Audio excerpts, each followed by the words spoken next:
नमस्कार दोस्तों, मैं राहुल स्टडी विद 87 से।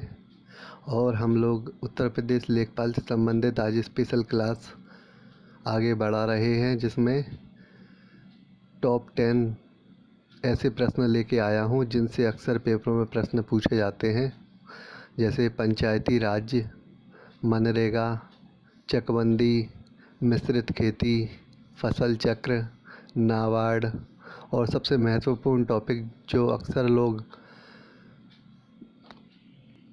जानना चाहते हैं कि ग्राम पंचायत और ग्राम सभा में क्या अंतर है। आज हम इस प्रश्नों की श्रृंखला के माध्यम से इन सभी विषयों पर जानकारी प्राप्त करेंगे। तो आइए देखिए, शुरू करते हैं अपनी वीडियो का पहला प्रश्न। फसल चक्र क्या होता है? फसल चक्र के विषय में अक्सर पूछा जाता है। भूमि के भाग पर निश्चित अवधि में क्रमिक फसल लगाना ही फसल चक्र कहलाता है। किसी खेतिहर भूमि के निश्चित भाग पर निश्चित अवधि में क्रमिक रूप से फसल को लगाना फसल चक्र कहलाता है। इससे मृदा के भौतिक एवं जैविक गुणों को बढ़ाया जा सकता है।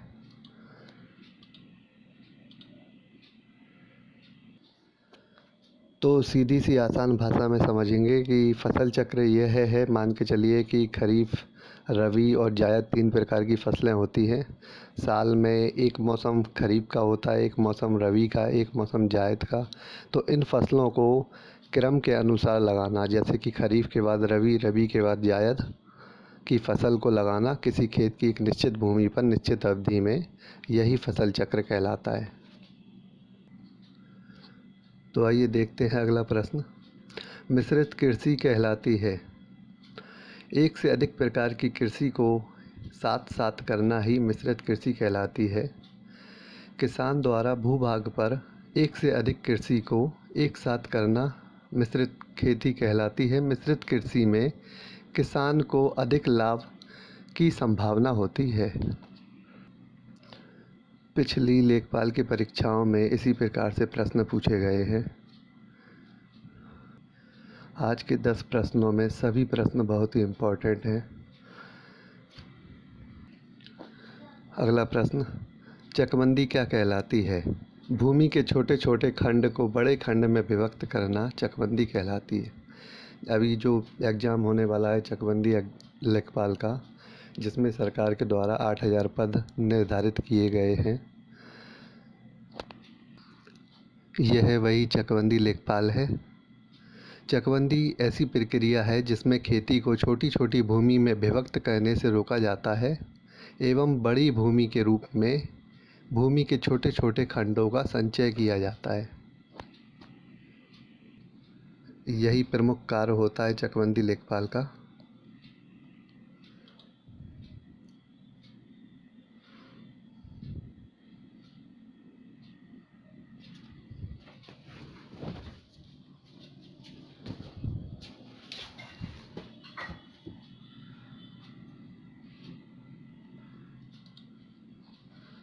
मनरेगा क्या है? ग्राम रोजगार योजना। मनरेगा का पूरा नाम है Mahatma Gandhi national rural employment guarantee act. इसका कार्य ग्रामीण मजदूरों को रोजगार उपलब्ध कराना है। सर्वप्रथम इसकी स्थापना नरेगा के रूप में फरवरी 2006 में हुई थी। जब इसकी स्थापना हुई थी नरेगा की, उस समय इसका नाम था national rural employment guarantee act. बाद में इसमें महात्मा गांधी और जोड़ दिया गया और इसका नरेगा से नाम बदलकर मनरेगा कर दिया गया। अगला प्रश्न, ग्राम सभा कहलाती है। किसी ग्राम के मतदाता सूची में शामिल ग्रामवासी ही ग्राम सभा कहलाता है। किसी एक ग्राम के मतदाता सूची में शामिल ग्रामवासी ग्राम सभा के अंतर्गत आते हैं। यही ग्राम सभा मतदान कर ग्राम पंचायत सदस्य एवं ग्राम प्रधान को चुनते हैं। तो आपने देखा, ग्राम पंचायत और ग्राम सभा में यही अंतर है।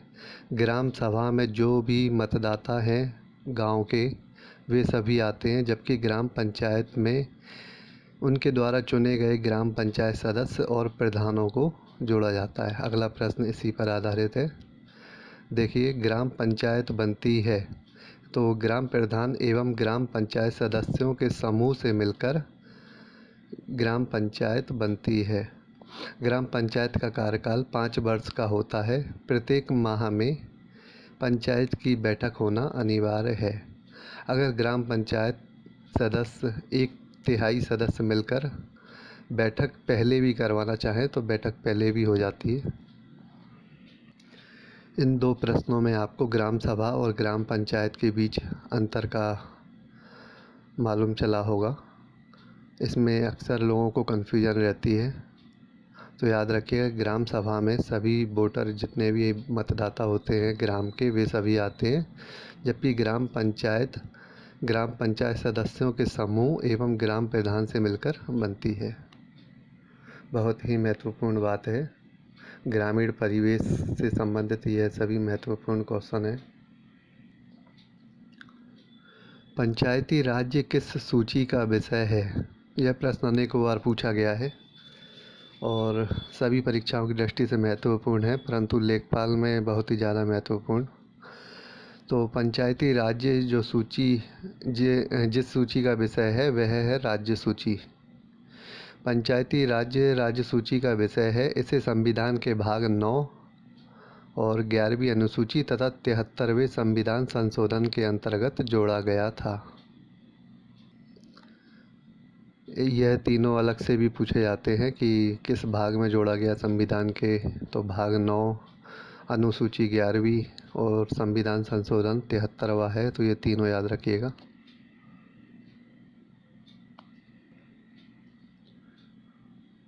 उत्तर प्रदेश में किस तरह की पंचायत प्रणाली है? त्रिस्तरीय पंचायत प्रणाली। त्रिस्तरीय पंचायत प्रणाली बलवंत राय मेहता समिति की सिफारिश पर लागू की गई थी, जबकि द्विस्तरीय पंचायत प्रणाली का सिद्धांत अशोक मेहता समिति ने दिया है। यह दोनों पंचायत समिति अक्सर पूछी जाती हैं, जिसमें त्रिस्तरीय और द्विस्तरीय ज़्यादा महत्वपूर्ण है। देखिए अगला प्रश्न, नाबार्ड क्या है? राष्ट्रीय कृषि एवं ग्रामीण विकास बैंक। नाबार्ड एक ऐसा राष्ट्रीय कृषि एवं ग्रामीण विकास बैंक है जो ग्रामीणों को उनके विकास एवं आर्थिक रूप से उनके जीवन स्तर को सुधार करने के लिए ऋण उपलब्ध कराता है। इसका मुख्यालय मुंबई, महाराष्ट्र में है। और इस वीडियो का अंतिम प्रश्न, उत्तर प्रदेश में चकबंदी योजना कब प्रारंभ हुई? उत्तर प्रदेश में चकबंदी योजना का प्रारंभ 1954 में किया गया। चकबंदी का वास्तविक कार्य चकबंदी लेखपाल के द्वारा ही किया जाता है। आप लोग जिस एग्ज़ाम की तैयारी कर रहे हैं चकबंदी लेखपाल, उसके द्वारा ही चकबंदी का वास्तविक कार्य किया जाता है। और चकबंदी मैंने आपको बताया कि छोटे छोटे खंडों को, भूमि को बड़ी भूमि में विभक्त करना ही चकबंदी कहलाती है। और चकबंदी लेखपाल का प्रमुख अधिकारी चकबंदी आयुक्त होता है। जैसे राजस्व लेखपाल का प्रमुख अधिकारी झांसी जिलाधिकारी होते हैं, इसी प्रकार चकबंदी लेखपाल का जो प्रमुख अधिकारी होता है वह चकबंदी आयुक्त होता है। तो ये 10 बहुत ही महत्वपूर्ण प्रश्न हैं और इस तरह की प्रश्नों की श्रृंखला हम आगे भी जारी रखेंगे।